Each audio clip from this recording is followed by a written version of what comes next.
ഡാർക്കായിട്ടുള്ള black പോലത്തെ വന്ന ഒബ്ജക്റ്റുകൾ ഒരു പേപ്പറിലേക്ക് വരയ്ക്കുന്ന സമയത്ത് അത് നല്ല ഫിനിഷിങ് കിട്ടാനായിട്ട് എന്തൊക്കെ കാര്യങ്ങൾ ശ്രദ്ധിക്കണം, എങ്ങനെ വരയ്ക്കണം, എന്തൊക്കെ ടൂൾസ് യൂസ് ചെയ്യണമെന്ന് ഈ ഒരു ക്ലാസ്സിൽ നിങ്ങൾക്ക് വേണ്ടി ഞാൻ പറഞ്ഞുതരാം. ഇതിനായിട്ട് നമ്മളൊരു എക്സാമ്പിളായിട്ട് എടുത്തിരിക്കുന്നത് ഈ ഒരു സ്റ്റാപ്ലർ ആണ്. നിങ്ങൾക്ക് കാണുമ്പോൾ തന്നെ മനസ്സിലാവുന്നില്ല, അതിൽ ബ്ലാക്കിൻ്റെ വളരെ ഷൈനിങ് ആയിട്ടുള്ള ബ്ലാക്ക് കളറിലുള്ള ഒരു ലാർജ് പോർഷൻ വരുന്നുണ്ട്. ഇത് വരയ്ക്കാനായിട്ട് നമ്മൾ മെയിനായിട്ടും ഇത്രയും സ്റ്റെപ്സ് യൂസ് ചെയ്യുന്നുണ്ട്. സോ സ്റ്റെപ്പ് നമ്പർ 1 നമ്മൾ ഔട്ട്ലൈൻ ചെയ്യും. സ്റ്റെപ്പ് നമ്പർ 2 അതിൻ്റെ സിൽവർ ആയിട്ടുള്ള ഷൈനിങ് ആയിട്ടുള്ള പോർഷൻസ് ഉണ്ട്, അത് നമ്മൾ ഷെയ്ഡ് ചെയ്യും. ഈ സ്റ്റെപ്പ് നമ്പർ 3 നമ്മൾ ഡാർക്ക് പോർഷൻസ് ചെയ്യും. ഫൈനലി സ്റ്റെപ്പ് നമ്പർ 4 നമ്മൾ ആ ചിത്രം ഫിനിഷ് ചെയ്യും. ഇതെല്ലാം ചെയ്യുമ്പോൾ നമ്മൾ കുറച്ചധികം ടൂളുകൾ ഇതിൽ യൂസ് ചെയ്യുന്നുണ്ട്. ഈ ടൂൾസ് നിങ്ങൾ പേടിക്കേണ്ട ആവശ്യമില്ല, ഡിഫറെൻറ്റ് ടൂൾസ് ഉണ്ട്. ഈ ടൂൾസ് എന്തൊക്കെയാണെന്നും ഇതെങ്ങനെയൊക്കെ യൂസ് ചെയ്യണമെന്നും ഞാൻ നിങ്ങൾക്ക് പറഞ്ഞുതരാം. സ്റ്റെപ്പ് ബൈ സ്റ്റെപ്പ് ആയിട്ട് ചിത്രകല പഠിക്കുന്ന, ഡിഫറെൻറ്റ് ചിത്രങ്ങൾ വരയ്ക്കാനായിട്ട് പഠിപ്പിക്കുന്ന വരയ്ക്കാൻ പഠിക്കാം പുതിയ എപ്പിസോഡിലേക്ക് നിങ്ങൾക്ക് എല്ലാവർക്കും സ്വാഗതം.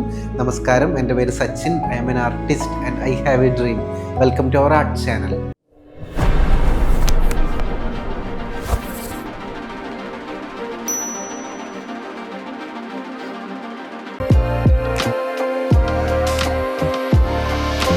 സ്റ്റെപ്പ് നമ്പർ 1 എല്ലാ ചിത്രത്തിലും ചെയ്യുന്ന പോലെ തന്നെ ഈ ഒരു ചിത്രത്തിലും നമ്മൾ ഔട്ട്ലൈൻ ഇട്ടിട്ടാണ് സ്റ്റെപ്പുകൾ സ്റ്റാർട്ട് ചെയ്യുന്നത്.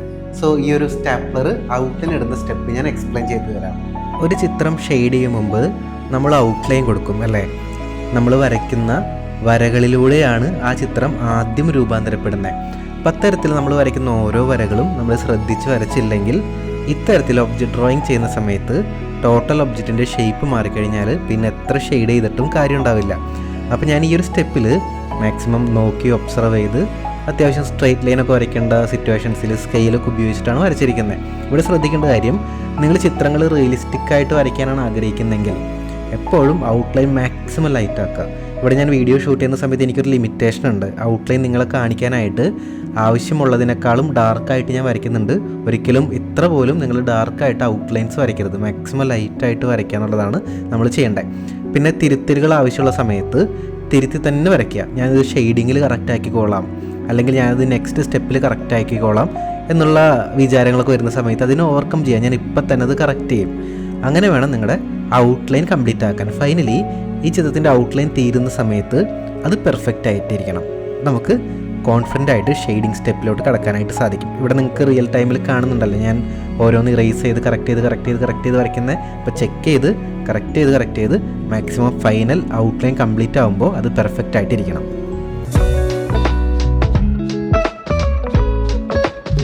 Step number 2 black and white ആയിട്ടുള്ള ചിത്രത്തിൽ ബ്ലാക്ക് പോലെ തന്നെ ഇമ്പോർട്ടൻസ് ആണ് ലൈറ്റ് ആയിട്ടുള്ള സ്ഥലങ്ങളും. ഈ ഒരു ചിത്രത്തിൽ സിൽവർ പോലത്തെ ഷൈനിങ് ആയിട്ടുള്ള സ്റ്റീലിൻ്റെ പാർട്സ് ഉണ്ട്. ആ പാർട്സ് ഏത് പെൻസിൽ ഉപയോഗിച്ചിട്ട് എങ്ങനെ വരയ്ക്കും, ഏത് ടൂൾസൊക്കെയാണ് നമ്മൾ യൂസ് ചെയ്യുന്നത് ഞാൻ പറഞ്ഞുതരാം. സോ സ്റ്റെപ്പ് നമ്പർ 2 ആ ഷൈനിങ് ആയിട്ടുള്ള പോർഷൻസ് നമുക്ക് വരയ്ക്കാം. ഇവിടെ നമുക്ക് കോൺട്രാസ്റ്റ് എന്ന് പറയുന്ന കാര്യത്തിനെ കുറിച്ച് പഠിക്കാം. നമ്മൾ വരയ്ക്കുന്നൊരു ഷെയ്ഡ് ഉണ്ടല്ലോ, അത് കുറേ കൂടി ലൈറ്റായിട്ട് തോന്നണമെങ്കിൽ അതിൻ്റെ തൊട്ടടുത്ത് ഡാർക്കസ്റ്റ് ആയിട്ടുള്ളൊരു സ്പേസ് ഉണ്ടായാൽ മതി. അപ്പോൾ ഞാനിപ്പോൾ വരയ്ക്കുന്നത് ഒരു മെറ്റാലിക് ആയിട്ടുള്ളൊരു പാർട്ടാണ്. ചെറിയൊരു ഗ്രേ ടോണാണ് ഞാനിവിടെ യൂസ് ചെയ്യുന്നത്, അതായത് ലൈറ്റ് ടോണാണ് ഞാനിവിടെ വരയ്ക്കുന്നത്. അത് മാക്സിമം ലൈറ്റായിട്ട് തോന്നണമെങ്കിൽ അതിൻ്റെ തൊട്ടടുത്ത് ഏറ്റവും ഡാർക്കസ്റ്റ് ആയിട്ടുള്ള ഷാഡോസ് ഉണ്ടായിരിക്കണം. അതിനെയാണ് കോൺട്രാസ്റ്റ് എന്ന് പറയുന്നത്. ഒരു ചിത്രത്തിനെ ഏറ്റവും ബെറ്റർ ആക്കി മാറ്റുന്നത് ഈ കോൺട്രാസ്റ്റ് ആണ്. ലൈറ്റ് ടോൺസ് എത്രത്തോളം ലൈറ്റാണ്, ഡാർക്ക് ടോൺസ് എത്രത്തോളം ഡാർക്കാണ്, അത് രണ്ടും തമ്മിൽ എത്രത്തോളം വ്യത്യാസമുണ്ട്. ഒരു ചിത്രത്തിൽ കോൺട്രാസ്റ്റ് കൂടുന്തോറും ആ ചിത്രം പെട്ടെന്ന് എടുത്ത് കാണുന്ന രീതിയിൽ മാറുന്നുണ്ടായിരിക്കും. സോ ഇവിടെ ശ്രദ്ധിച്ച് മനസ്സിലാക്കാൻ പറ്റും, ആ മെറ്റാലിക് പാർട്സിൽ ചില കുഴിവുള്ള ഭാഗങ്ങളിലൊക്കെ ഷാഡോസ് വീഴുന്നുണ്ടല്ലോ. ആ ഷാഡോസ് മാക്സിമം ഡാർക്ക് ആക്കിയിട്ടുണ്ട്. അതിനായിട്ട് നമുക്ക് ഡാർക്ക് ഗ്രേഡ് പെൻസിൽസ് യൂസ് ചെയ്യാം. ഇതിൽ ഞാൻ ബ്ലെൻഡ് ചെയ്യാനായിട്ട് ഒരു ബ്ലെൻഡിങ് സ്റ്റമ്പും യൂസ് ചെയ്യുന്നുണ്ട്. അപ്പോൾ നമുക്ക് കുറച്ചുകൂടി സോഫ്റ്റർ ആയിട്ടുള്ള ഷാഡോസ് ചെയ്യാനും പറ്റും, ഡാർക്ക് ഷെയ്ഡ് അവിടെ ചെയ്യാനും പറ്റും. കൂടാതെ ഫൈനലി ടോട്ടലി നോക്കുന്ന സമയത്ത് അതൊരു മെറ്റാലിക് പാർട്ട് പോലെ ചെറിയൊരു ഷൈനിങ് നമുക്ക് ബിൽഡ് ചെയ്തെടുക്കാനും സാധിക്കും. അപ്പം അങ്ങനെയാണ് ടോപ്പിലെ പാർട്ട് ചെയ്തിരിക്കുന്നത്. ഇനി സ്റ്റാപ്ലറിൻ്റെ താഴെ ഒരു മെറ്റാലിക് പാർട്ടും കൂടി ഉണ്ട്, അതും അതുപോലെ തന്നെ നമ്മൾ ചെയ്യുന്നത്. ഡാർക്ക് പെൻസിൽ എടുക്കുക, ഡാർക്ക് ടോൺസ് ആദ്യം ചെയ്യുക. നോർമലി ആർട്ട് പഠിക്കുന്നവരൊക്കെ ചിലപ്പോൾ പഠിച്ചിട്ടുണ്ടായിരിക്കും, ആദ്യം ലൈറ്റ് ടോൺ ചെയ്യണം, മിഡിൽ ടോൺ ചെയ്യണം, ഡാർക്ക് ടോൺ ചെയ്യണം എന്ന്. ഇത് പഠിച്ചു കഴിയുമ്പോൾ നമുക്കത് ആ റൂള് തന്നെ നമുക്ക് തന്നെ ബ്രേക്ക് ചെയ്യാൻ പറ്റും. നമുക്ക് കുറച്ചും കൂടി സ്പീഡായിട്ട് ചെയ്യാനായിട്ട് ഇഷ്ടമുള്ള രീതിയിൽ ചെയ്യാൻ പറ്റും.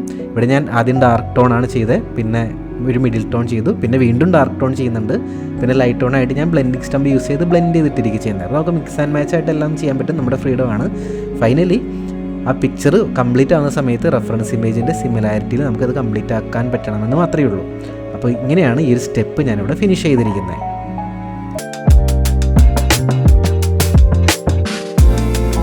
സ്റ്റെപ്പ് നമ്പർ 3, ഇവിടെ നമ്മൾ ഡാർക്കസ്റ്റ് ആയിട്ടുള്ള ഭാഗങ്ങൾ ഷെയ്ഡ് ചെയ്ത് സ്റ്റാർട്ട് ചെയ്യാൻ പോകാം. ഇവിടെയാണ് നിങ്ങൾക്കുള്ള ഇൻഫർമേഷൻ ഒളിഞ്ഞിരിക്കുന്നത്. ഈ ഡാർക്കസ്റ്റ് പോർഷൻ ചെയ്യുന്ന സമയത്ത് നമ്മൾ കുറച്ചധികം കാര്യങ്ങൾ ശ്രദ്ധിച്ചില്ലെങ്കിൽ നമുക്ക് വേണ്ടത്ര ഡെപ്ത് പേപ്പറിലേക്ക് കിട്ടില്ല. സോ അതിന് എന്തൊക്കെ ടൂൾസാണ് യൂസ് ചെയ്യുന്നത്, എന്തൊക്കെ കാര്യങ്ങളാണ് നമ്മൾ ഫോക്കസ് ചെയ്യുന്നത്, അത് ഞാൻ പറഞ്ഞുതരാം. സ്റ്റെപ്പ് നമ്പർ 3, ഫൈറ്റ് പെൻസിൽ തന്നെ ബ്ലാക്ക് പോലത്തെ ഏറ്റവും ഡെപ്ത് ആയിട്ടുള്ള ഷെയ്ഡ് കിട്ടണമെങ്കിൽ നിങ്ങൾക്ക് ബിയുടെ നമ്പർ കൂടുതലുള്ള പെൻസിൽ യൂസ് ചെയ്യാൻ പറ്റും. 10B, 12B, 14B എന്നിങ്ങനെയുള്ള പെൻസിൽസ് ഉണ്ട്.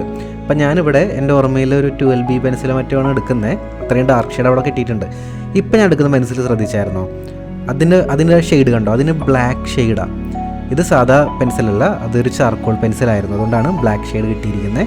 എന്നിട്ട് ആ ഷെയ്ഡെല്ലാം ബ്ലെൻഡിങ് സ്റ്റംപ് ഉപയോഗിച്ച് ലൈറ്റ് ആൻഡ് ഷാഡോ നോക്കി അത് നമ്മൾ സ്മഡ്ജ് ചെയ്ത് അല്ലെങ്കിൽ ബ്ലെൻഡ് ചെയ്തിടുന്ന കൂടിയുണ്ട്.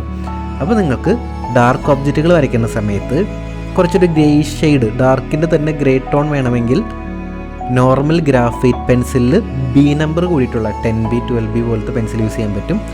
അതിൽ തന്നെ കുറച്ചും കൂടി ബ്ലാക്ക് പോലത്തെ ഡീപ്പായിട്ടുള്ള ബ്ലാക്ക് കളറാണ് വേണമെങ്കിൽ നിങ്ങൾക്ക് ചാർക്കോൾ പെൻസിൽ യൂസ് ചെയ്യാൻ പറ്റും. ഇപ്പം ഞാൻ യൂസ് ചെയ്യുന്നത് ചാർക്കോൾ പെൻസിലാണ്. കാണുന്നുണ്ടോ അതിൻ്റെ കളർ ഡിഫറൻസ് മനസ്സിലാവുന്നില്ലേ? ഏറ്റവും ഡെപ്തായിട്ട് നമുക്ക് കിട്ടാനായിട്ട് അത് ഹെൽപ്ഫുള്ളായിരിക്കും. കൂടാതെ സ്മഡ്ജ് ചെയ്യുമ്പോൾ കുറച്ചുകൂടി എളുപ്പത്തിൽ അത് സ്മഡ്ജ് ആക്കാനും പറ്റും. അങ്ങനെയാണ് ഈ ഒരു സ്റ്റാപ്ലറിൻ്റെ ടോപ്പ് പോർഷൻ ഞാൻ ചെയ്തിരിക്കുന്നത്. പിന്നെ നമുക്ക് ഏറ്റവും ലൈറ്റസ്റ്റ് ആയിട്ടുള്ള ഭാഗങ്ങളിൽ നമുക്ക് നോർമലായിട്ടുള്ള 2B, HB പോലുള്ള പെൻസിൽസ് യൂസ് ചെയ്യാം. അപ്പോഴാണ് ആ ഷെയ്ഡ് ഡിഫറൻസ് നമുക്ക് കിട്ടുകയുള്ളൂ. ശരിക്കും റിയാലിറ്റിയിലൊന്ന് ആലോചിച്ച് നോക്കിയേ, അതിൻ്റെ കളറ്, മുകളിലത്തെ ആ ഒരു കളറ് ബ്ലാക്ക് ആണെങ്കിൽ പോലും അതിൽ വെളിച്ചം വീഴുമ്പോൾ ആ ബ്ലാക്കിൽ തന്നെ ഗ്രേയും ഡാർക്കായിട്ടുള്ള ബ്ലാക്കും ലൈറ്റായിട്ടുള്ള കളേഴ്സും എല്ലാം ഉണ്ടാകുന്നുണ്ടല്ലേ. അപ്പോൾ അതൊക്കെ കൊടുക്കുമ്പോഴാണ് അതൊരു കറക്റ്റ് ഒരു 3D ഒബ്ജക്റ്റ് ആയിട്ട് തോന്നുള്ളൂ. അപ്പോൾ ജസ്റ്റ് ഡാർക്ക് ഒബ്ജക്റ്റ് വരയ്ക്കുമ്പോൾ ബ്ലാക്ക് മാത്രമാണെന്ന് വിചാരിക്കരുത്, അതിൽ ലൈറ്റ് ആൻഡ് ഷാഡോ ഉണ്ട്. സോ നിങ്ങൾ ചിത്രങ്ങൾ വരയ്ക്കുന്ന സമയത്ത് ഈ ലൈറ്റ് ആൻഡ് ഷാഡോ എന്താണെന്നും ഡിഫറെൻറ്റ് ഷെയ്ഡിങ് മെത്തേഡുകൾ എന്താണെന്നും ഒരുപാട് മെറ്റീരിയൽസ് ഉണ്ട്, അതൊക്കെ എങ്ങനെ യൂസ് ചെയ്യണമെന്ന് നിങ്ങൾ മനസ്സിലാക്കിയിട്ട് പഠിക്കുകയാണെങ്കിൽ കുറച്ചും കൂടി എളുപ്പത്തിൽ നമുക്ക് റിസൾട്ട് കിട്ടാനായിട്ട് അത് ഹെൽപ്ഫുള്ളായിരിക്കും. ഇവിടെ ഈ ചിത്രം വരച്ച് ഈ ഒരു സ്റ്റെപ്പിൽ എത്തിയ സമയത്ത് നിങ്ങൾക്ക് ഇവിടെ കാണാനായിട്ട് സാധിക്കും, ഞാൻ ചെറിയ ഡീറ്റെയിലിംഗ് ഒക്കെ പെൻസിൽ ഉപയോഗിച്ച് ചെയ്യുന്നുണ്ട്. ബ്ലെൻഡിങ് സ്റ്റംപ് കൂടുതൽ യൂസ് ചെയ്യുന്നുണ്ട്. ഇപ്പോൾ യൂസ് ചെയ്യുന്നത് ഒരു ഇലക്ട്രിക്കൽ ഇറേസറാണ്, ഹൈലൈറ്റ് ക്രിയേറ്റ് ചെയ്യാൻ വേണ്ടിയിട്ട്. കാരണം നേരത്തെ ഷെയ്ഡൊക്കെ ചെയ്ത സമയത്ത് ഹൈലൈറ്റ് മിസ് ചെയ്തിട്ടുണ്ടായിരുന്നു. അപ്പോൾ ഇറേസ് ചെയ്ത് നമുക്ക് വൈറ്റ് ആയിട്ടുള്ള ഹൈലൈറ്റ് ക്രിയേറ്റ് ചെയ്യാൻ പറ്റും. ഈ സ്റ്റെപ്പ് നമ്മൾ മിക്സ് ആൻഡ് മാച്ച് ആയിട്ട് ചെയ്യും, മാറി ചെയ്യും. എവിടെയെങ്കിലും ഡാർക്ക് ടോൺ ഉണ്ടെങ്കിൽ ഡാർക്ക് പെൻസിൽ എടുക്കും, ഡാർക്ക് ടോൺ അപ്ലൈ ചെയ്യും. എവിടെയെങ്കിലും ലൈറ്റ് ടോൺ ഉണ്ടെങ്കിൽ ലൈറ്റ് ആയിട്ടുള്ള പെൻസിൽ എടുക്കും, ലൈറ്റ് ടോൺ അപ്ലൈ ചെയ്യും. എവിടെയെങ്കിലും ഹൈലൈറ്റ് ക്രിയേറ്റ് ചെയ്യണമെങ്കിൽ ഇറേസർ എടുക്കും, ഹൈലൈറ്റ് ക്രിയേറ്റ് ചെയ്യും. ഇത് നമുക്ക് സാറ്റിസ്ഫൈഡ് ആകുന്ന അത്രയും തവണ, ശരിക്കും പറഞ്ഞാൽ സാറ്റിസ്ഫൈഡ് ആകുന്ന അത്രയും തവണയല്ല, റിയലിസ്റ്റിക് ആയിട്ട് വരയ്ക്കുമ്പോൾ റെഫറൻസ് ഇമേജ് നോക്കുന്നുണ്ട്. റെഫറൻസ് ഇമേജിൻ്റെ പോലെ മാക്സിമം എത്തുന്ന അത്രയും തവണ നമ്മൾ ചെയ്തുകൊണ്ടേയിരിക്കും, റിഫൈൻ ചെയ്തുകൊണ്ടേയിരിക്കും.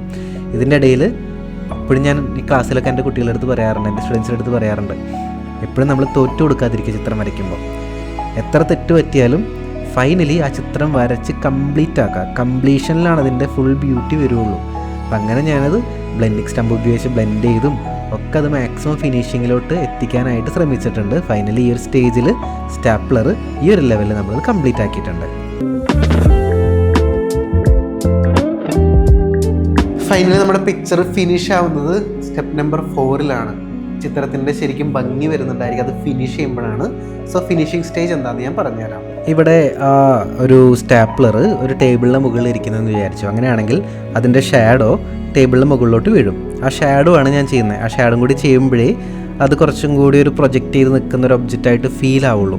ഷാഡോ ചെയ്യുമ്പോൾ ചാർക്കോൾ പെൻസിൽ ഉപയോഗിച്ച് ഡാർക്കസ്റ്റ് പാർട്ട് നമ്മളൊരു ലൈൻ പോലെ ഒന്ന് മാർക്ക് ചെയ്തിട്ട് ആ ലൈൻ തന്നെ ഒരു ബ്ലെൻഡിങ് സ്റ്റംപ് ഉപയോഗിച്ച് ബ്ലെൻഡ് ചെയ്ത് പുറത്തേക്ക് ഇടുക ചെയ്യുന്നത്.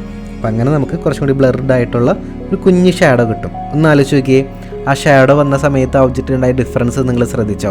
അപ്പം അത്തരത്തിൽ ഷാഡോസ് നമ്മൾ കൃത്യമായിട്ട് മാർക്ക് ചെയ്യുക. പിന്നെ എന്തെങ്കിലും ചെറിയ ഡീറ്റെയിലിങ്ങോ ഡിസൈൻസോ ഒക്കെ ഉണ്ടെങ്കിൽ ലാസ്റ്റ് സ്റ്റെപ്പിലാണ് ചെയ്യുന്നുണ്ടായിരിക്കുക.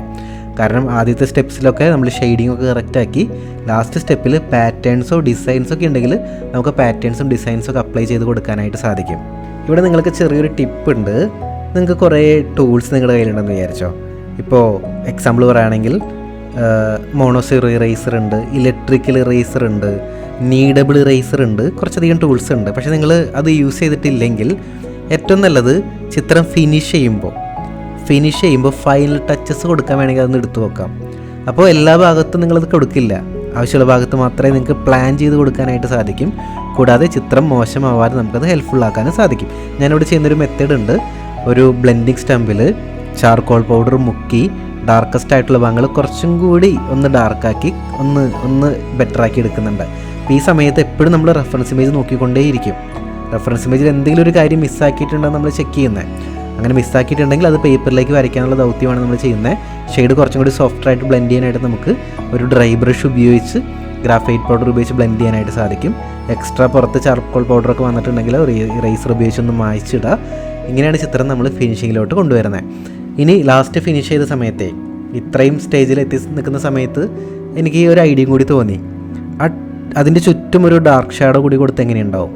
അങ്ങനെ ഞാൻ ഒരു ഡ്രൈ ബ്രഷിൽ കുറച്ച് ഗ്രാഫൈറ്റ് പൗഡർ ഒന്ന് ഡിപ്പ് ചെയ്തിട്ട് ആ ഒരു സ്റ്റാപ്ലറിൻ്റെ താഴത്തെ പോർഷൻസ് ഉണ്ടല്ലോ അവിടെ ജസ്റ്റ് ഒരു ഡാർക്ക് ഷാഡോ കൂടി ഞാൻ കൊടുത്തു.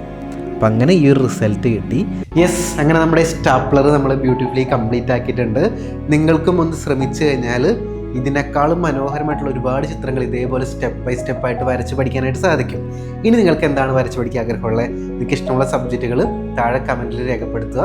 അതുപോലെ തന്നെ നിങ്ങൾക്ക് വീട്ടിലിരുന്നു കൊണ്ട് ഓൺലൈനായിട്ട് എഫക്റ്റീവായിട്ട് എൻ്റെ ഒരു മെൻറ്റർഷിപ്പോട് കൂടി ചിത്രകല പഠിക്കാൻ ആഗ്രഹമുണ്ടെങ്കിൽ നമ്മുടെ ഓൺലൈൻ ആർട്ട് ക്ലാസ്സിൽ നിങ്ങൾക്ക് ജോയിൻ ചെയ്യാൻ സാധിക്കും. ശരിക്കും സ്ട്രക്ചേർഡ് ആയിട്ട് സ്റ്റെപ്പ് ബൈ സ്റ്റെപ്പായിട്ട് നമുക്ക് ചിത്രകല പഠിക്കാൻ പറ്റിക്കഴിഞ്ഞാൽ മനോഹരമായിട്ടുള്ള ചിത്രങ്ങൾ വരയ്ക്കുന്നതിനൊപ്പം തന്നെ ഒരു ആർട്ടിസ്റ്റ് കരിയർ നമുക്ക് ബിൽഡ് ചെയ്തെടുക്കാനായിട്ട് സാധിക്കും. ഓൺലൈൻ ക്ലാസ്സിൽ അഡ്മിഷൻ എടുക്കണമെന്ന് ആഗ്രഹമുള്ളവർക്ക് വീഡിയോയുടെ ഡിസ്ക്രിപ്ഷനിൽ ഒരു ലിങ്ക് കൊടുക്കുന്നുണ്ട്. ആ ലിങ്കിൽ ക്ലിക്ക് ചെയ്ത് കഴിഞ്ഞാൽ വാട്സപ്പിലൂടെ എന്നെ കോൺടാക്ട് ചെയ്യാം. നിങ്ങളുടെ അടുത്ത് കുറച്ച് ചോദ്യങ്ങൾ ചോദിച്ച് നിങ്ങളുടെ ബേസിക് ഡീറ്റെയിൽസ് ഞാൻ കളക്ട് ചെയ്യും. അതിനുശേഷം നിങ്ങൾക്ക് യോജിച്ച കോഴ്സിൻ്റെ ഇൻഫർമേഷൻ ഞാൻ അയച്ചു തരുന്നുണ്ടായിരിക്കും. സോ നിങ്ങൾക്കും നമ്മുടെ ഓൺലൈൻ ആർട്ട് കമ്മ്യൂണിറ്റിയുടെ ആർട്ട് ക്ലാസ്സിൻ്റെ പാർട്ട് ടൈം മാറാൻ സാധിക്കും. സോ ഇന്നത്തെ ഈ ഒരു ക്ലാസ് ഇഷ്ടപ്പെട്ടെന്ന് വിചാരിക്കുന്നു. ഇനി മറ്റൊരു ദിവസം പുതിയൊരു ക്ലാസ്സുമായിട്ട് നമുക്ക് വീണ്ടും കാണാം. എല്ലാവർക്കും നല്ലൊരു ദിനം ആശംസിക്കുന്നു. Take care and bye.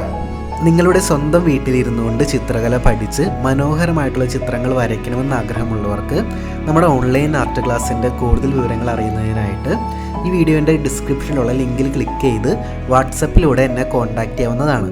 നിങ്ങളുടെ ഡീറ്റെയിൽസ് ചോദിച്ചറിഞ്ഞതിന് ശേഷം നിങ്ങൾക്ക് യോജിച്ച കോഴ്സിൻ്റെ വിവരങ്ങൾ ഞാൻ വാട്സപ്പിലൂടെ അയച്ചു തരുന്നുണ്ടായിരിക്കും. ആ സ്റ്റെപ്സ് ഫോളോ ചെയ്തുകൊണ്ട് നമ്മുടെ ഓൺലൈൻ ആർട്ട് ക്ലാസ്സിലേക്ക് നിങ്ങൾക്ക് ജോയിൻ ചെയ്യാൻ സാധിക്കും.